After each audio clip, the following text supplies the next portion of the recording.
So this video is about what we call is about the analysis of induction machines. And in this video is a summary of the induction machines.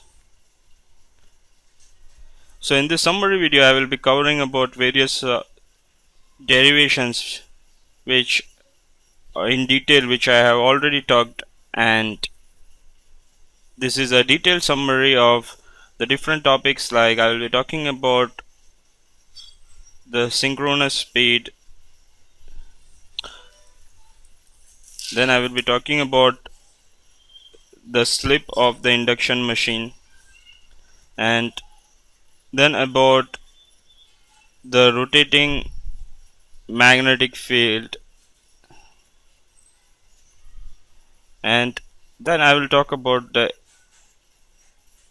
equivalent circuit parameters, which is approximate, and then I will talk about how to find the different parameters like power input, power developed,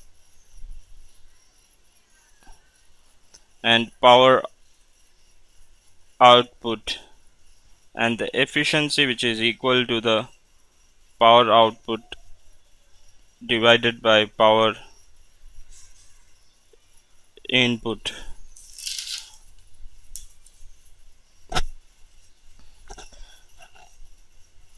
Then I will talk about the different torques, that is the starting torque and running torque.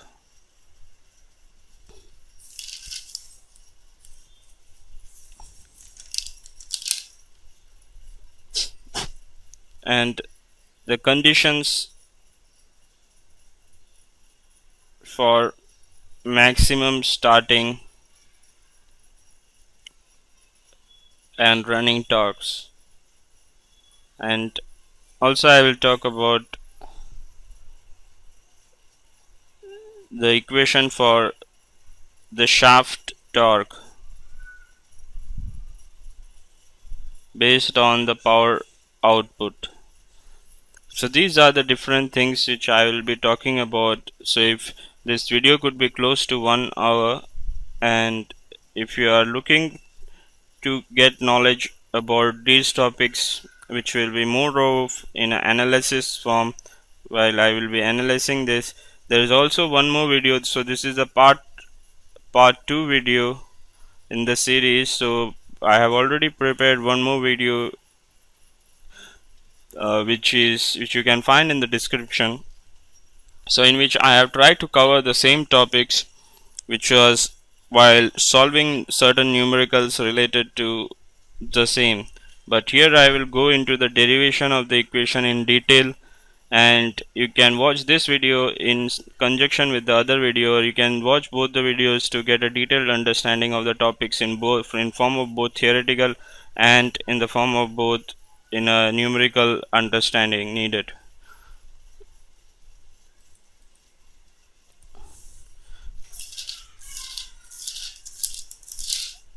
So coming to the induction machine or the induction motors, so these are classified mainly as, or main classification can be of two types. One is a squirrel cage type and the other is a wound rotor type. So both of these are only the changes which is happening in the rotor. So advantage of the wound rotor is that you can add external resistance to the circuit. So if my rotor resistance is RR, then it's possible to increase this rotor resistance. So where this will be helpful is, it will be helpful in reducing my starting current and reduction of starting current at rotor. So this will help me in reduction of the starting current. Also, some other way, this will also help me to increase my starting torque for the rotor. So these are the two important advantages of having a wound rotor. And while in the squirrel cage, it is possible to have the once it is designed, the machine is designed, the rotor resistance RR is fixed.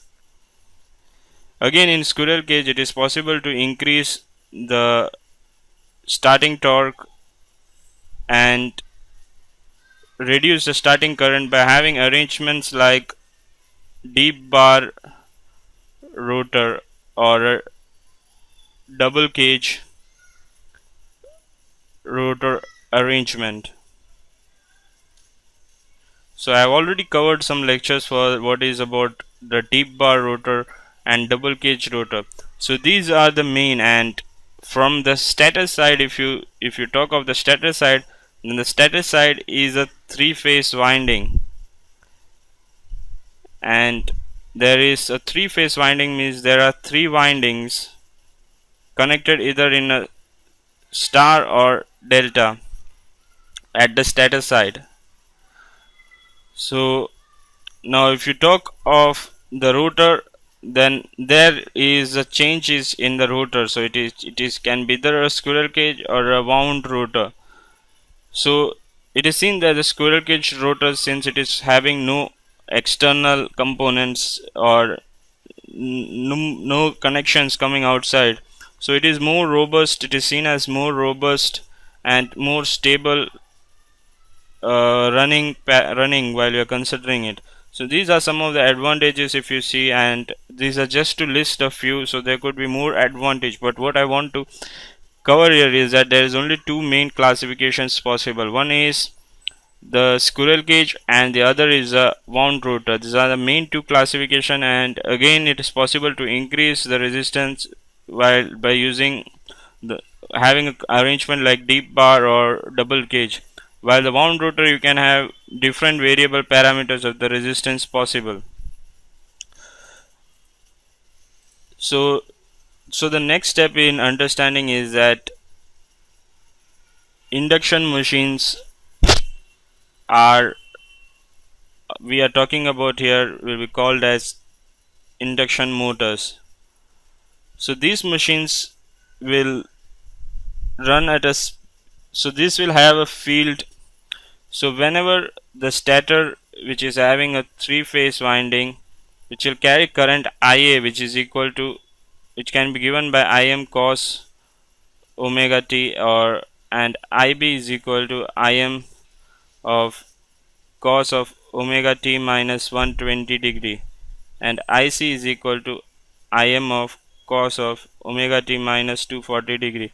So if these are the first winding, second winding and third winding, then three different currents in these three winding are displaced in time by 120 degree.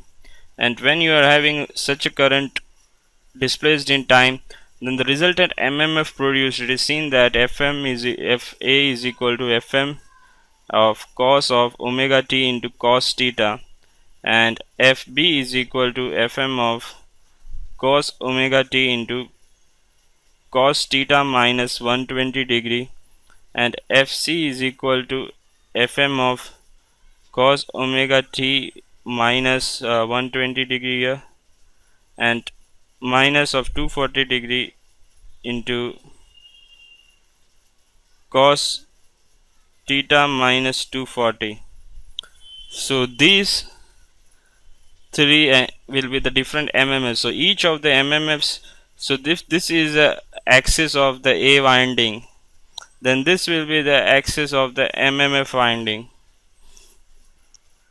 or you can say it as this. So there will be always a 120 degree difference between both these.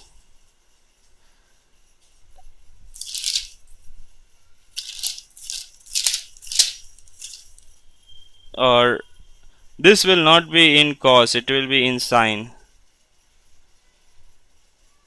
So that's why the axis of field will be always at a 90-degree difference.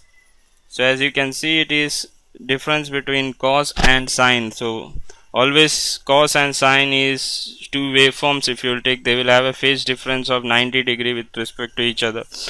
So that's how the current and the field produced. So this flux will be directly proportional to this. So flux B will be directly proportional to this. Flux C will be directly proportional.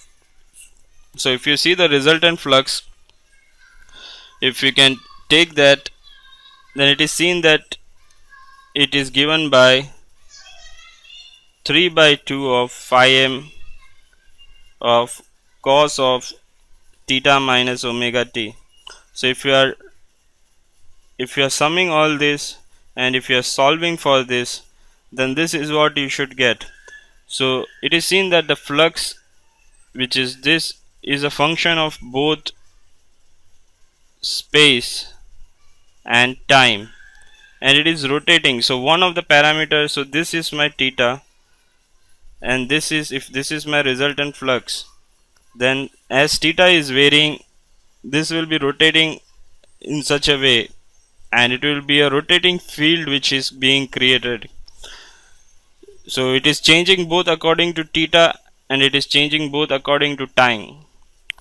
So such kind of a field will be a field which will rotate itself in space, and it is changing both with time and it is changing both with the position.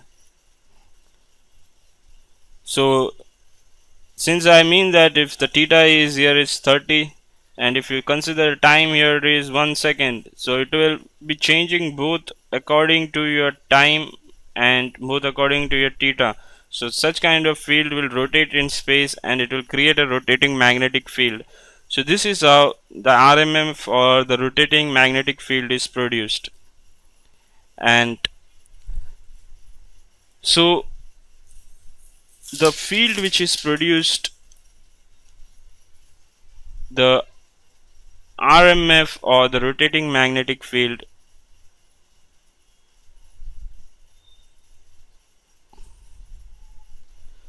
which is produced, will be rotating at a speed called of rotation is equal to, given by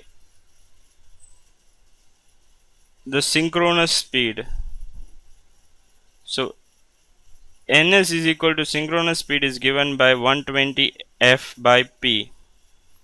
So if my frequency, which is in Indian grid, is 50 hertz, and if you are supplying here, if you are applying here 50 hertz, so it is 120 into 50. And if you are having a machine which is being wound for a 6 pole, so your poles here would be at the stator, since your field is produced at the stator. So if your stator is wound to be having 6 poles, then your field produced will be equal to 1000, it will be rotating at 1000 rpm, which is rotation per minute. So this is what is your synchronous speed.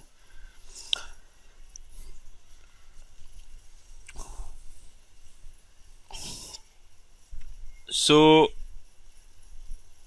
and it is seen that your motor, if this is my motor, just to have, then when you are starting it, when it is on no load, the speed will be very much close to what is the synchronous speed, or whatever speed you are measuring, whatever is a field is producing, what is, it is known as synchronous speed.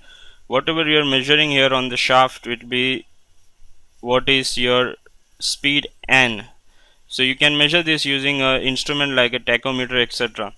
So when you are having a slip is equal to ns minus n divided by ns.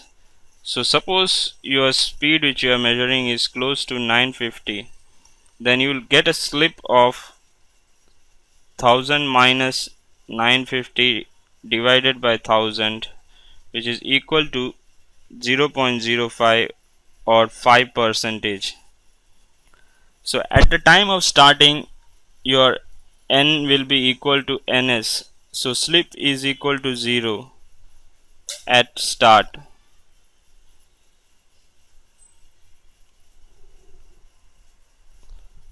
So as you are loading the machine, there will be some amount of slip produced, and when the machine is in standstill, then the slip will be equal to 1 when it is not rotating.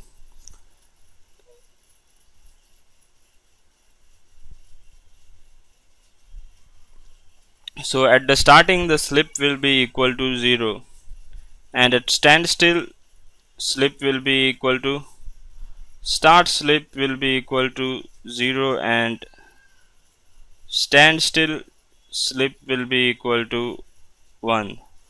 So this is how you are defining what is known as slip, and this is how you are mathematically defining what is known as the synchronous speed.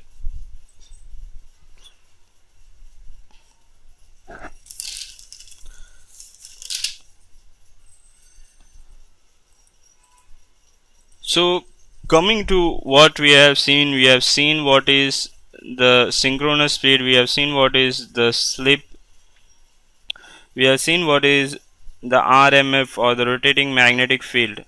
So after seeing these three parameters, if you are considering that my machine is a three-phase machine, so it will be having three windings.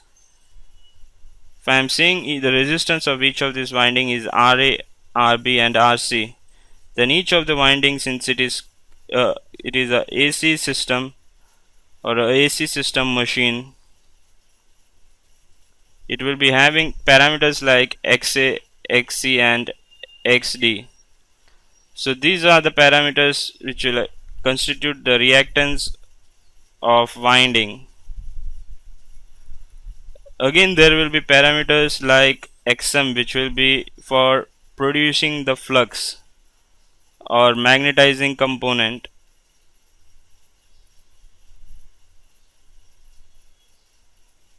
and there will be a component like RC, which will account to the losses in the circuit like the iron loss or core loss.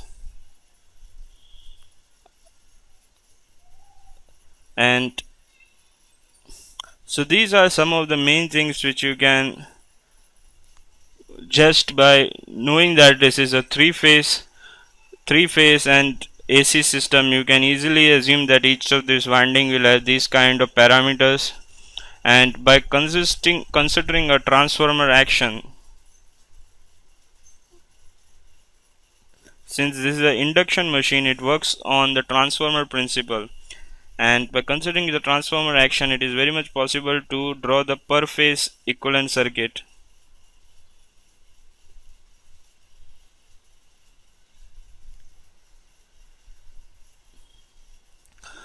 So I can directly draw what is my RA, then what is my XA, and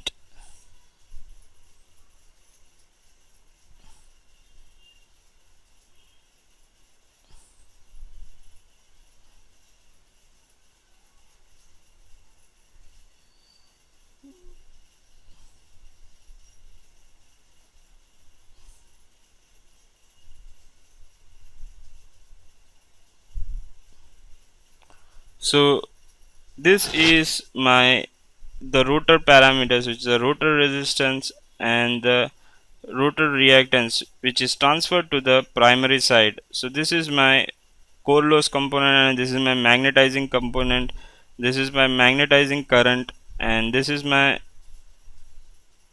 per phase current from the stator side, and this is my per phase voltage from the stator side. And what I will get here is the E1, and what I will get here is the E2 dash.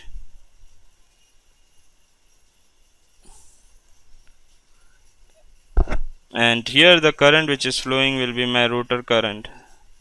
So RR dash is equal to RR a square rr and xr dash is equal to a square xr, and this is being transferred in my a is equal to e1 by e2 is equal to, or v1 by v2 is equal to my transformation ratio.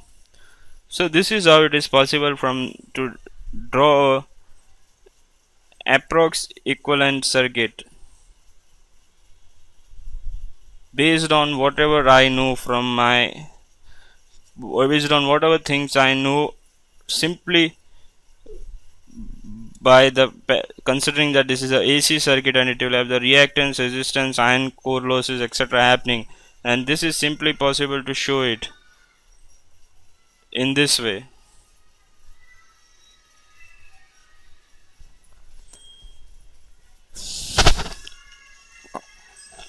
So now the next big thing is that there is something which needs to be considered here, is that my stator current is IA and VA. These are the stator parameters per phase, and my IR dash and ER dash is the rotor parameters per phase moved to stator side. Again, if I say that my IR and my ER, these two are my rotor current and voltage induced per phase.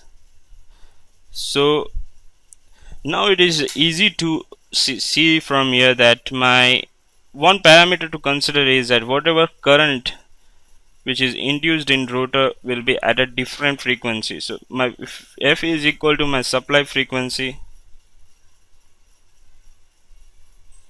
and at running my rotor frequency will be equal to S of F, which is equal to F dash. So this is my rotor frequency at running, and this is my supply frequency. So these are two things. So the frequency will affect my reactance of the rotor. Since reactance is equal to 2 pi f, so my reactance at running will be equal to S of XR, and my current of the rotor now will become IR equal to VR by ZR, which is equal to VR divided by under root RR square plus S square XR square. So this can be written as VR divided by under root of RR divided by XR, or R divided by S of whole square plus XR square. So from here it is seen that my rotor resistance can be given as RR divided by S.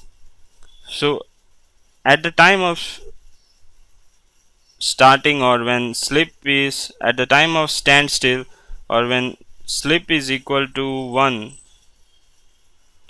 then it will be equal to RR, but other time it will be equal to RR by S.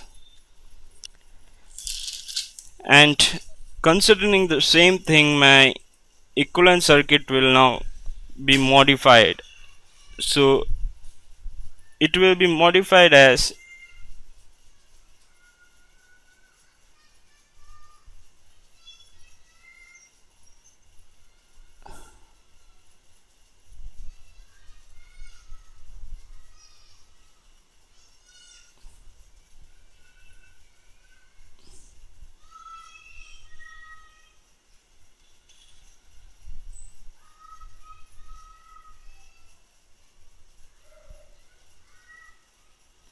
So this is my rotor resistance, this is my rotor reactance, or this is my stator resistance, this is my stator reactance, and this is my IA current, this is my voltage V.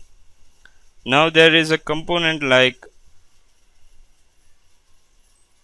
RR dash here and XR dash here, and this component is RR dash divided by S into 1 minus S. So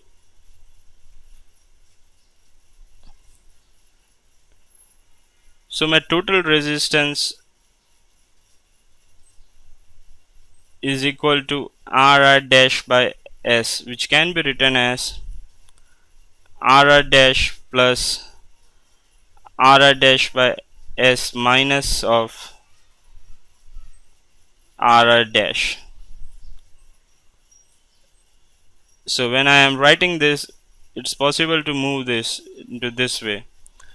So this is what is my total resistance, which is now dependent on slip. So when slip is equal to 0, or when slip is equal to 1, this resistance will be equal to RR dash itself.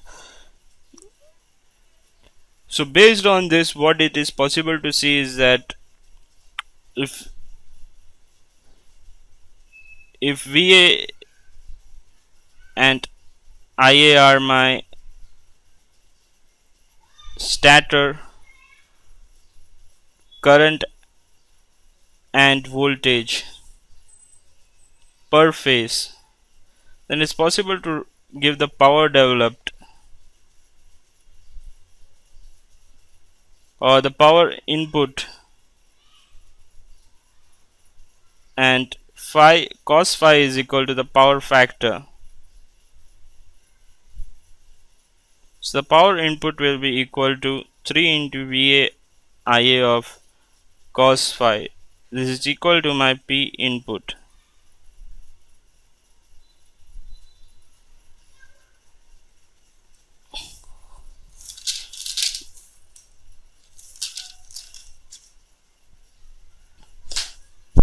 Now if this is my current IA and this is my current IR dash, this is my current I naught, this is my current IW, this is my current IM, this is RC, and this is XM. So my core loss will be equal to IW square into RC, while at the same time my CU loss will be equal to IA square into RS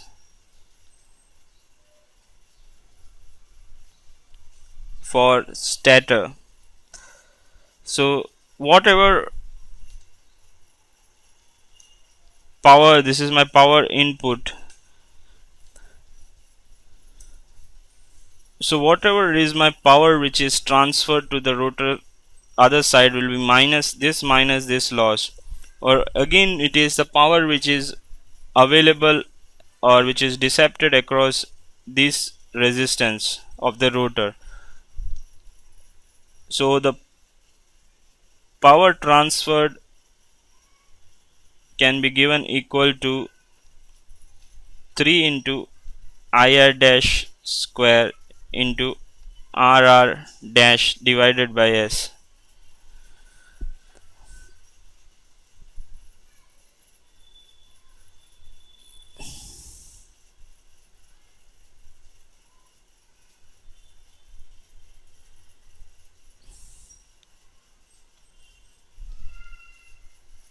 And the power developed is equal to power transferred, which is given by PG,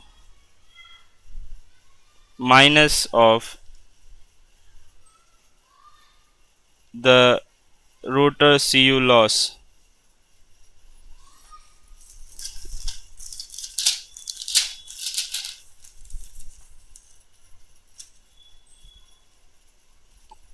and my power output will be equal to the power developed minus of the constant losses.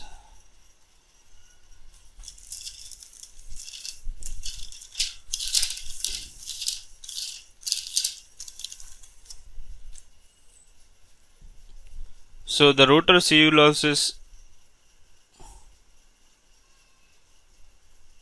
is equal to 3 of IR dash square into RR dash.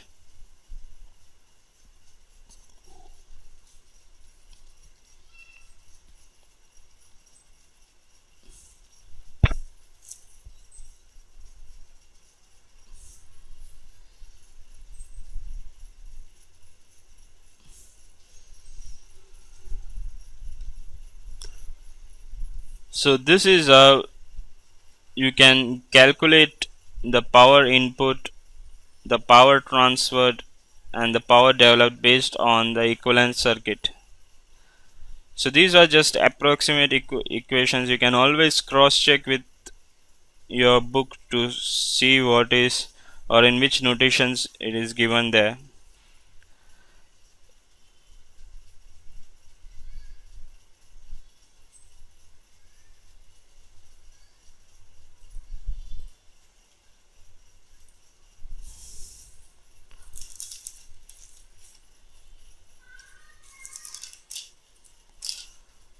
So the next thing is that after seeing the power developed, the next thing is torque.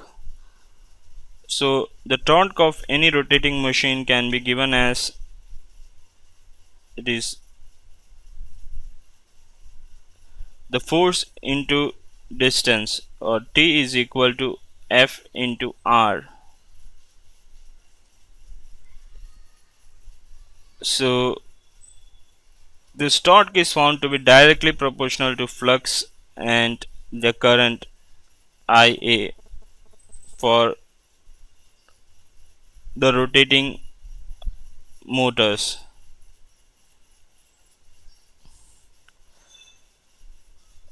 So this can be again generalized as T is equal to K into phi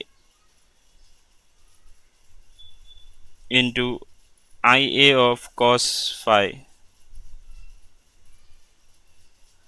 for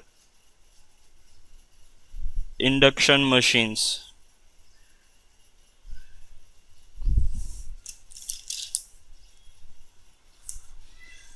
Or this will be the IR, and the flux is directly proportional to E, and the phi R is directly proportional to ER. So this equation can again be written as T is directly proportional to ER, IR, and cos of phi R.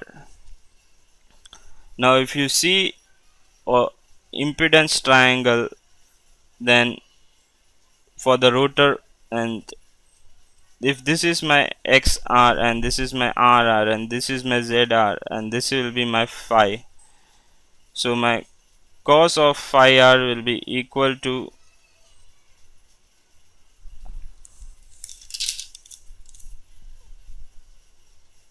RR divided by under root of XR square plus RR square.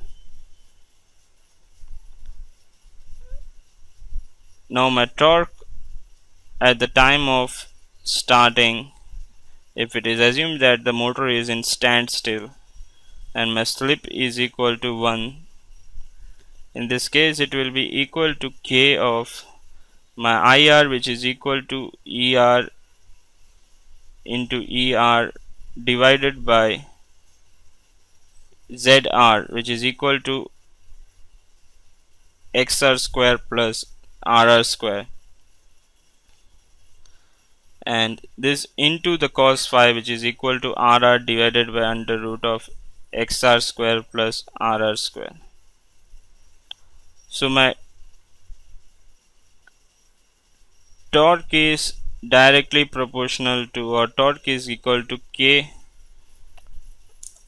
of this value, where my IR and ER are given by these respective values, but at the same time these are for the starting conditions. Now if I see that my motor is in the running state, then my slip will be come into picture. Slip is valid here and not equal to 1. Slip is less than 1. So if I am considering this, then my equation of IR will be equal to ER divided by under root of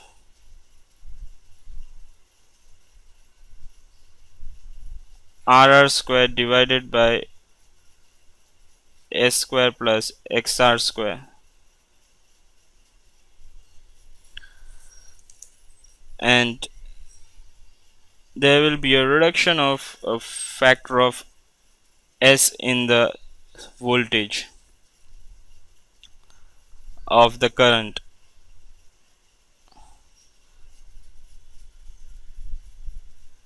and this is for the running state, and my phi or cos phi r will be equal to RR divided by under root of RR square plus S of XR square.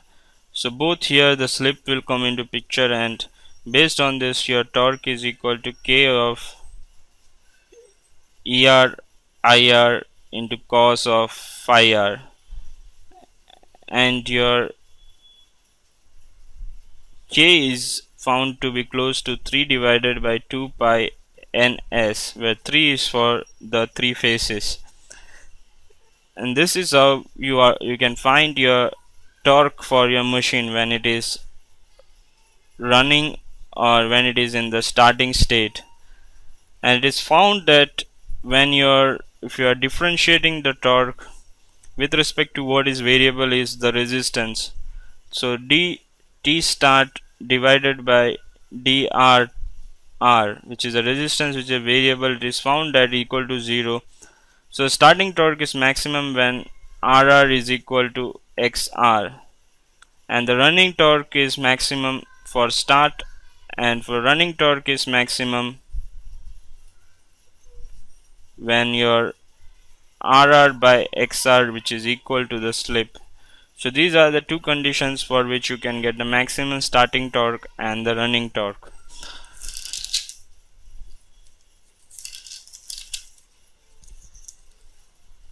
So that's all about knowing about the different parameters. So what we learned in this summary lecture, so this was a summary lecture, and in the for the induction motors, so what was seen is that there are two kind of induction motors. If you see, one is the slip ring type, and the other was the squirrel cage rotor type. The synchronous speed ns is equal to 120 f by p, and slip is equal to ns minus n divided by ns, and the torque was given by K into IR into ER into cos of phi r, where your IR was equal to SER divided by under root of RR square plus S of XR square. For the start, the slip was equal to 1, and for running the slip was considered less than 1. So that gave what is my T starting and T running.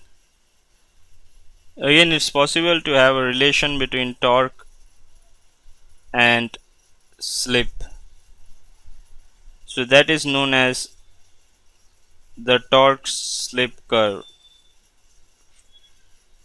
Again, speed is related to torque by this equation.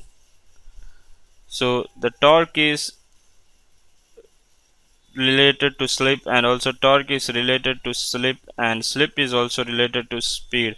So this will give you different curves like the torque slip curve, the speed slip curve, and torque speed curve of the induction machines. So if you are plotting this based on this equation for different values, then you will get the different curves which you can analyze it, and it will give the different modes of operation, like machine is operating as a motor, or it is operating as a generator, etc. So it is possible to have also induction generator which will be supplying back power to the grid when it is run above the synchronous speed. When n is greater than the synchronous speed, at that time it is possible to get a negative slip, and the machine will now work as a generator in that case. And again, it was possible to reduce the starting current by using the wound rotor induction motor. So you saw the wound rotor, and there is a starting current and the other relations. So your torque output can be given as by P output divided by omega, where omega is equal to 2 pi ns. So these are the different parameters. So all the equations derived here are the approximate equations only, so only used for the understanding purpose.